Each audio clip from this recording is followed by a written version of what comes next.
नमस्कार बंधुरा tasty table चैनेले सकलके स्वागत। निये एसेछि आज के सम्पूर्ण निरामिष एक पनीरेर रेसिपि। सम्पूर्ण निरामिष मटर पनीरेर रेसिपि आज के शेयर करब। निरामिषेर दिने किभाबे सम्पूर्ण निरामिष भावे पेঁয়াজ रसुन छाड़ा मटर पनीर बानिये नेबेन, सेई একই রকম সুস্বাদুভাবে বানিয়ে নেবেন। আজকে রইল তারই রেসিপি। চলুন দেখে নেওয়া যাক রেসিপিটা। প্রথমে আমি অল্প একটু ফ্রাইং প্যানে সাদা তেল দিয়ে দিয়েছি এখানে দুটো টমেটো, 4-5টা কাঁচা লঙ্কা আর 15-20টা কাজু। একটুখানি নেড়ে চেড়ে নিয়ে যখন টমেটোটা একটু নরম হয়ে আসবে তখন দিয়ে দিলাম 1.5 ইঞ্চি মতো আদার ছোট টুকরো। খুব ভালো করে যখন টমেটোটা গলে যাবে, সব কিছু ভাজা হয়ে যাবে, এটা কিন্তু আমি মিক্সিতে পেস্ট করে নেব। এটাই এই রান্নার মূল মশলা। অপরদিকে পনিরগুলো আমি সাদা তেলে খুব ভালো করে একটু ভেজে নিয়ে রেখে দিচ্ছি নুন দেওয়া গরম জলের মধ্যে, যাতে পনিরগুলো সেই একই রকমভাবে সফট থাকে।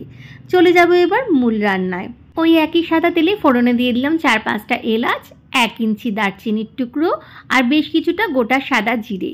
সব কিছু ফাটতে শুরু করলে দিয়ে দিলাম সেই মশলাটা যেটা আমি প্রথমে বানিয়ে রেখেছিলাম, মানে ওই ভেজে নিয়ে পেস্ট করে রেখেছিলাম। এখানে রয়েছে টমেটো, কাঁচা লঙ্কা আর কাজু বাদাম আর সামান্য পরিমাণ আদা। আর কোনো মশলার কিন্তু ব্যবহার করিনি। ওই মশলাটা একটু কষিয়ে নিয়ে দিয়ে দিলাম। তারপর বেসিক মশলাগুলো দিলাম, হলুদ গুঁড়ো, লঙ্কা গুঁড়ো আর বেশ কিছুটা ধনে গুঁড়ো। জিরে গুঁড়োর ব্যবহার করব না।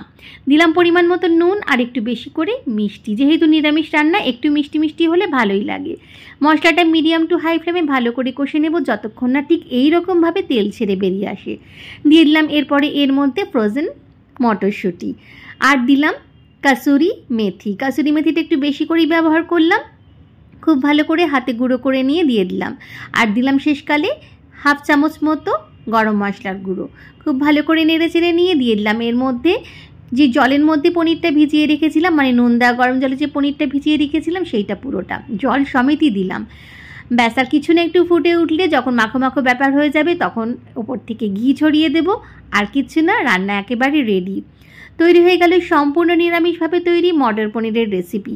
এটা খেয়ে কেউ বলতেই পারবে না যে এটা নিরামিষভাবে আপনি তৈরি করেছেন। ঠিক একই রকম সুস্বাদু কিন্তু এটা খেতে হয়।